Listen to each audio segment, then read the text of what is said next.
So I don't necessarily believe it. I do think something else happened, but I don't think we're ever going to figure out what it was. And so the Celtics fans are left with the realization that their best player can't even shower correctly without injuring himself, and that's a bit depressing. Speaking of that story, and the Sammy Sosa throwing out his back during a sneeze, what's the biggest BS injury story you've ever heard? Okay, I think it was Clay Buchholz injured his shoulder while he was 11-1 with a 1.6 ERA. He injured his shoulder when his newborn daughter fell asleep on him, and he didn't want to wake her up, so he let her sleep there, and his shoulder got messed up. Then there was a Red Sox prospect named Paxton Crawford, I believe, who had a bad dream about a spider and fell out of bed and cut his arm on some kind of table. So, I think it was Paxton Crawford. It was some kind of prospect in the late 90s. But those are the two that really stick out to me, just ridiculous injuries. Yeah, I see. I've had so many injuries, not injuries, but incidents where the next day I was, noticeably limping. Where I got drunk at a friend's apartment and I went running to the bathroom because I had to go to the bathroom, and I jumped and I almost had a Paul George-like leg injury, but I just wound up with a sprained ankle. I could kind of sympathize with these guys. If you got $1 million contracts, I would probably be lying and making up some bullcrap story to tell the organization too. If my contract was on the line, whether it's ridiculous or not, you got to make something up. Oh, I don't hate on these guys at all. You have to make something up and make the team find it out. Fake it till you make it.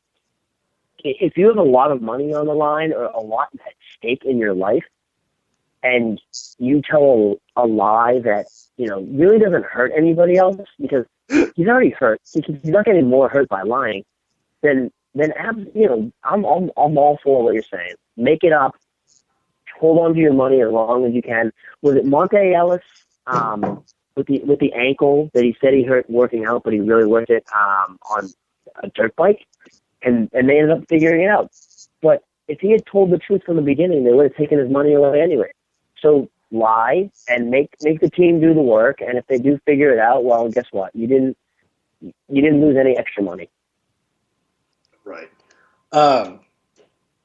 NBA-wise, with the Celtics, bring in James Young, you bring in Marcus Smart, Rajon Rondo's injured, Avery Bradley's usually injured.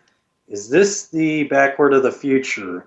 That, granted, we were thinking Avery Bradley and Rajon Rondo were the backcourt of the future once Pierce, Garnett, and Allen were gone.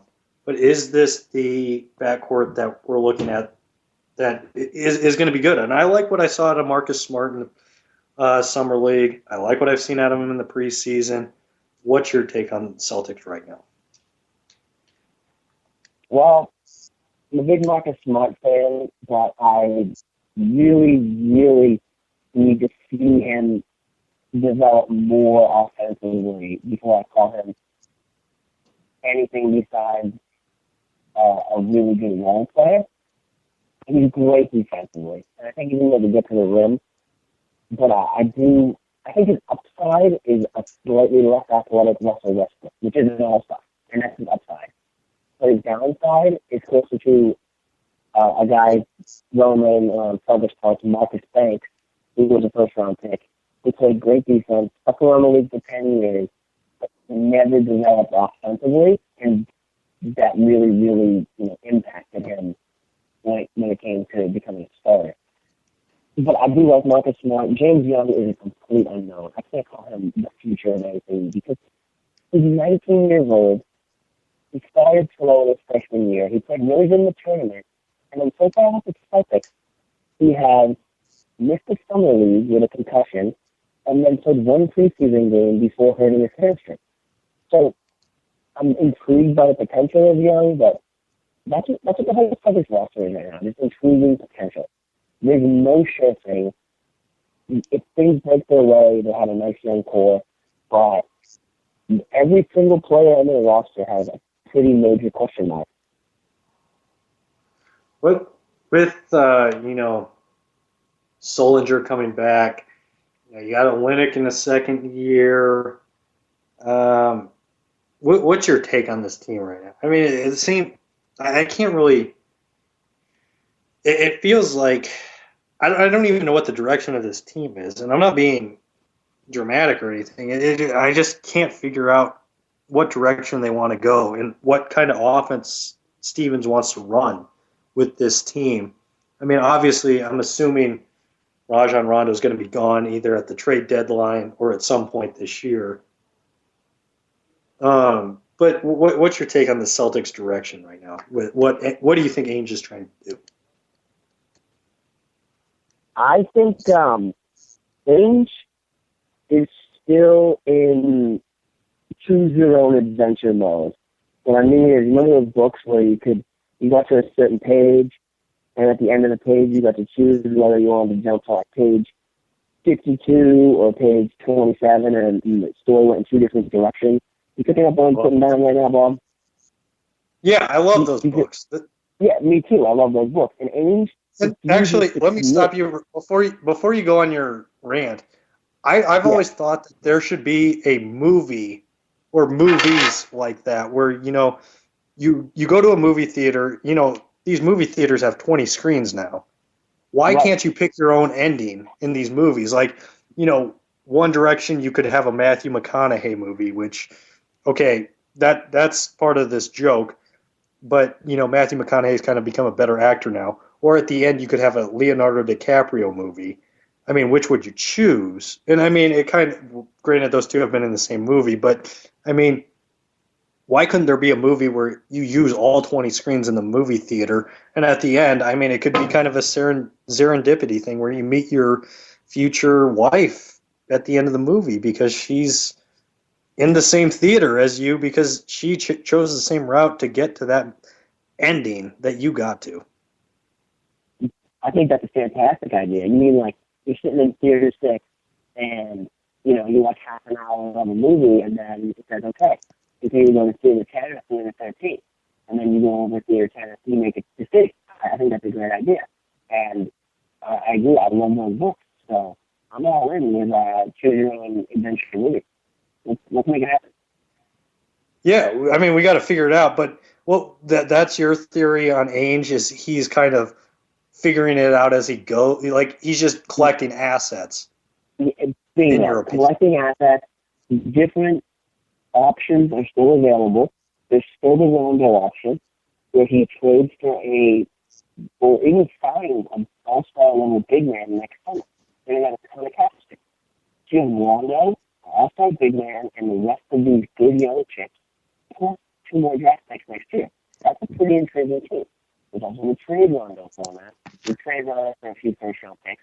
And you have a good young core with so many first-round picks in the next few years that you almost can't help but develop a very good young team. He's probably not hitting on and he's refusing to commit. And he would have traded for Kevin Love, it didn't work out, so he kept his options open. And I gotta say, I approve of it because they could be a contending team, not saying an NBA championship team, but a contending team next summer, or it could be one of the most exciting young teams in the league. So those are both on the table.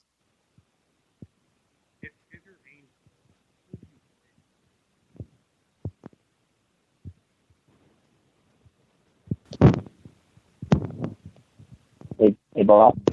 Yes, if you're Ainge, who do you trade Rondo to? There's a lot of teams out there who have good assets to trade and need a point guard. Think about the contenders. Houston, I'm sure would love to get their hands on Rondo. What do they trade? I guess Terrence Jones and maybe a late first rounder. I don't know if I'd do that. I don't know if Rondo wants to re-sign next summer instead of doing that trade.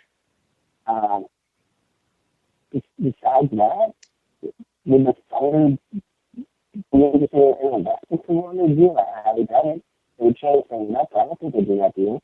So I think that Ron ends up sticking around mainly because of that. I don't think there's a team out there with both the need for point guard and the assets to get it done. Okay, so I just got, they're completely off topic, but yeah, I mean, you know how things go on here. I was watching, I got NBA League Pass for my phone, and I got the NBA Game Time app on my phone. Looking, I was watching the Celtics Hawks from 1988, the semis, Game 7, where Bird and Dominique went off, and then, all of a sudden McHale's performance is lost in the shuffle. Is there a more underrated, playoff situation than that game alone? Everything's Magic Bird. I don't think anybody talks about Bird versus Dominique as much as they should. It's one of the greatest playoff matchups of all time, and is it the most underrated? There's so many underrated ones. I mean, because that's a little before my time. I still think of Pierce versus LeBron in '08. I think that one's underrated.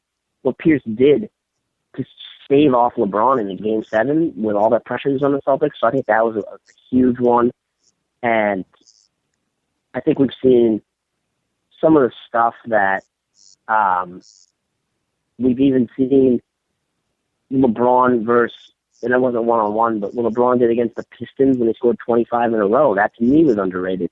Those are a couple of recent ones. But, yeah, Bird Dominique was, I've seen that game enough on NBA TV where those two guys literally played one-on-one with four other guys around them. And that really doesn't happen very often. Well, Dominique got off to a good start and then kind of slowed down in the second, third, and then it just became a battle in the fourth. And Bird was slow to get going in the first and then gradually got hot. And it was just like a perfect storm of those two just going at it at the end. And really another underrated Bird matchup was Bird versus the Pacers when him and Chuck Person went at it, and I think it was like 92. I don't know if you've seen that. That was right at the end of Bird's career.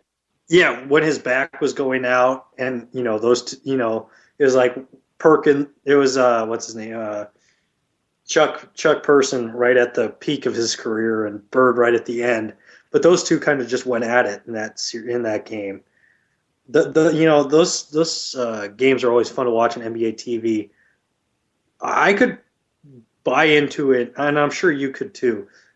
An NBA channel where it's just hardwood classics, 24/7, nothing else, and there needs to be a TV station to just dedicated to that. Honestly, I've always been disappointed in what ESPN Classic. They don't do that stuff enough. They don't play those type of games nearly enough, and when they do, they play the same 10 over and over again in a week. And you have all the games, play them. Because there are some games that you just never see. They slip through the cracks. So that would be an awesome channel. I would definitely watch it, and I would probably watch it for baseball as well and football.